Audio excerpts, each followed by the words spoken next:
চাষি ভাই, প্রথম যে মেরুদণ্ডী প্রাণীটি সব থেকে উপকারী তা হচ্ছে গুইসাপ।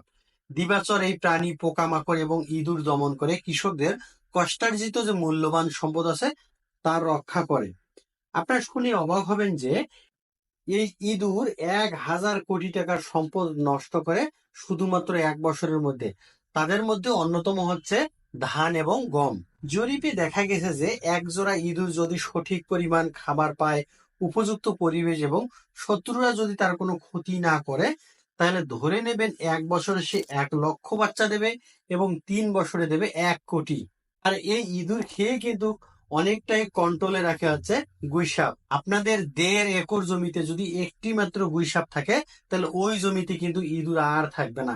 ধান কাটতে গিয়ে নদী এলাকায় অনেক কৃষকের জীবন চলে যায় প্রতি বছরে বিষাক্ত সাপের হাতে।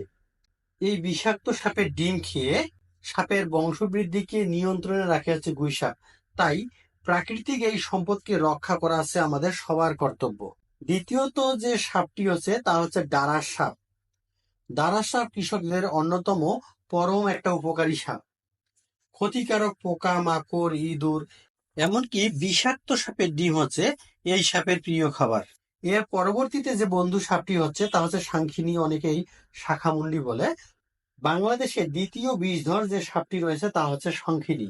বিষধর সাপ হওয়ার শর্ত, এই সাপ হচ্ছে অত্যন্ত শান্ত স্বভাবের এবং মানুষকে সহজে কামড় মারে না। তবে একবার যদি কামড় মারে তাহলে তার হাত থেকে রক্ষা পাওয়া অনেকটাই কষ্টসাধ্য। পোকা মাকড় বিষধর সাপের ডিম এবং ইঁদুর হচ্ছে এই সাপের প্রিয় খাবার। এই সাপ সাধারণত মানুষের সংস্পর্শে থাকতে পছন্দ করে। এর পরের সব থেকে উপকারী এবং পোষ্য প্রাণী তা হচ্ছে বিড়াল। বিড়ালের সব থেকে প্রিয় যে খাবারটা রয়েছে সেটা হচ্ছে ইঁদুর।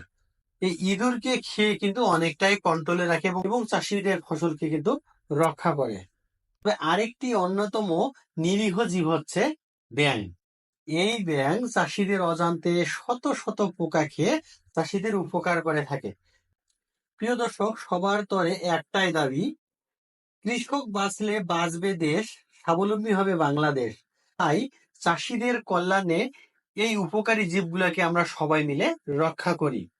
সোনা চাই না দানা চাই না, ধন দৌলত এক আনা চাই না, অন্ন ধান দানাই শুধুমাত্র চাষিদের কল্যাণে একটি লাইক কমেন্ট শেয়ার চাই।